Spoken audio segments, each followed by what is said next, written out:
Hello dear students, classification की इस व्याख्यानमाला में आज अपने फाइलम डेटा का अध्ययन करेंगे। डेटा के बारे में चर्चा करेंगे। इससे पहले थोड़ी सी अपनी इसकी ब्रीफ हिस्ट्री में देखें तो डेटा का अध्ययन नीडोलॉजी कहलाता है। अरस्तु ने इसको भेदक व्यवहार के आधार पर अकेल्फी नाम दिया। फाइलम सिलेंट्रेटा की स्थापना ल्यूकार्ट द्वारा की गई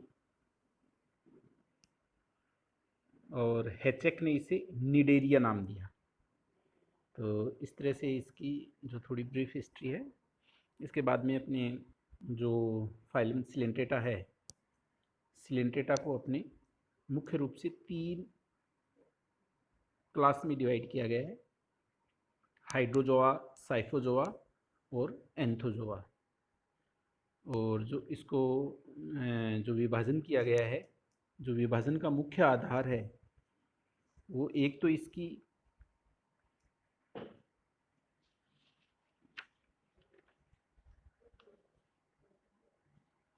पोलिप और मेड्यूसा स्टेज है उसके आधार पर, और दूसरा इसका जो इसके अंदर गेस्ट जो जितने भी सिलेंट्रेट्स होते हैं उनमें गेस्ट्रोवेस्कुलर केविटी पाई जाती है।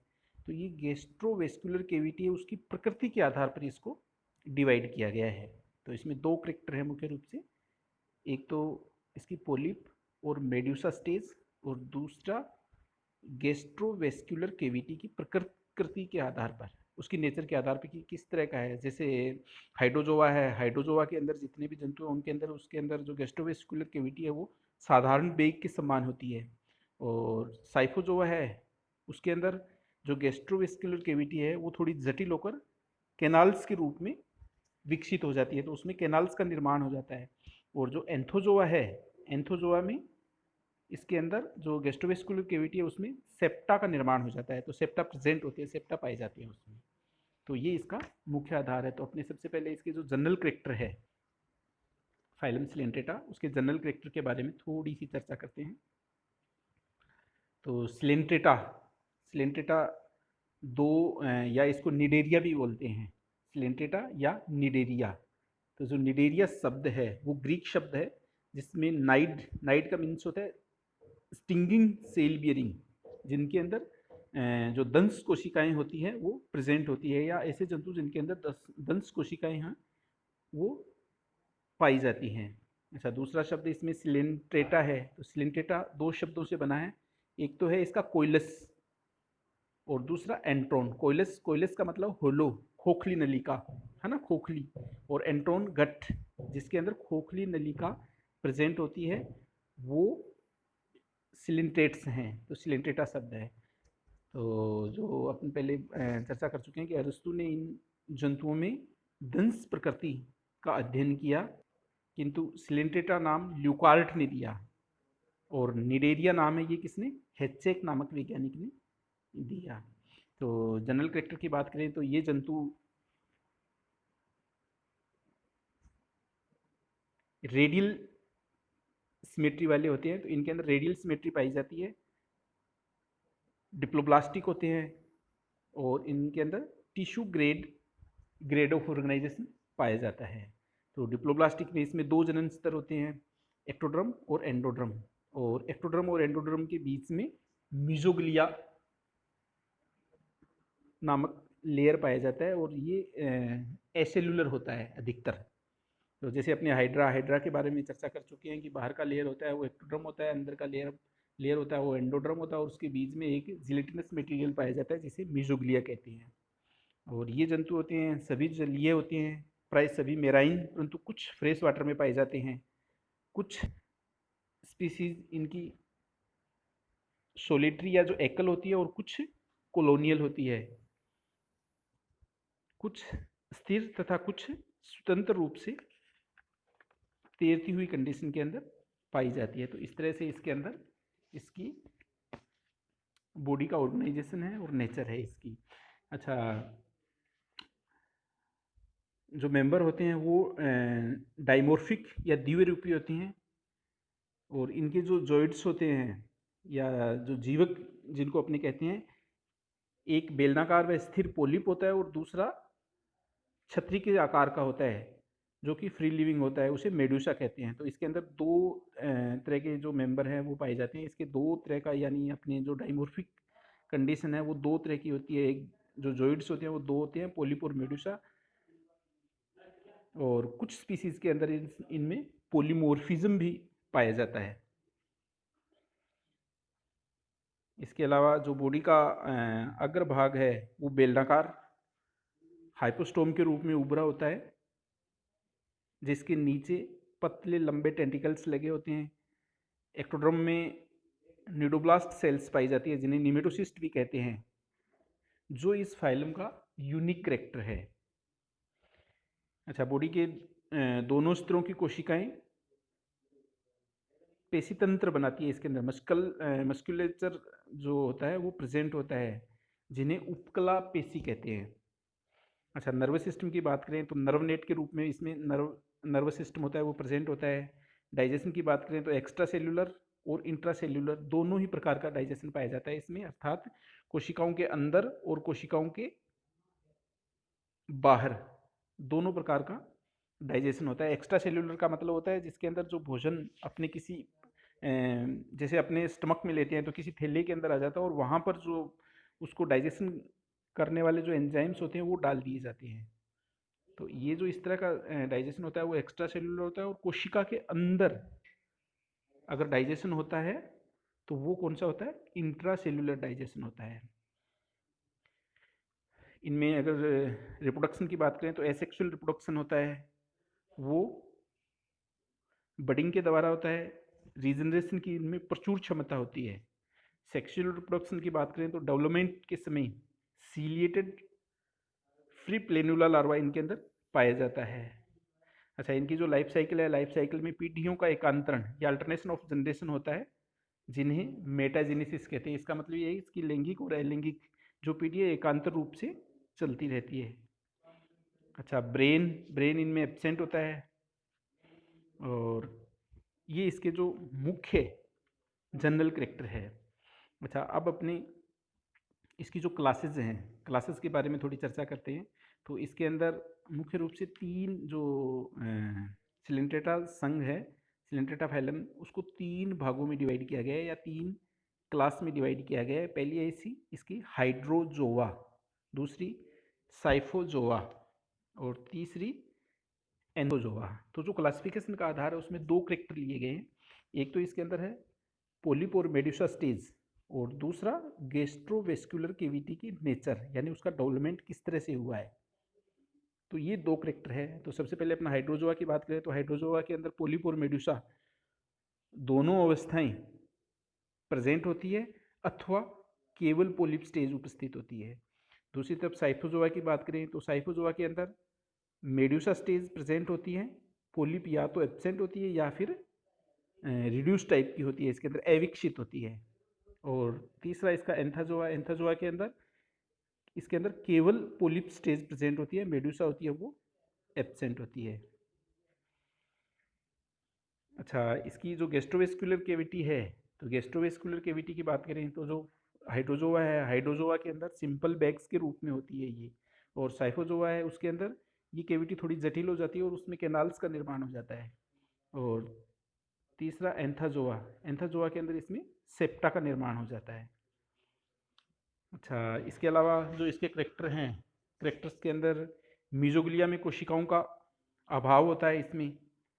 फर्स्ट में जो हाइड्रोजोआ के अंदर मीजोग्लिया में कोशिकाओं का अभाव होता है, तो ये नॉन सेल्यूलर होता है, जैसे एग्जांपल हाइड्रा इसका।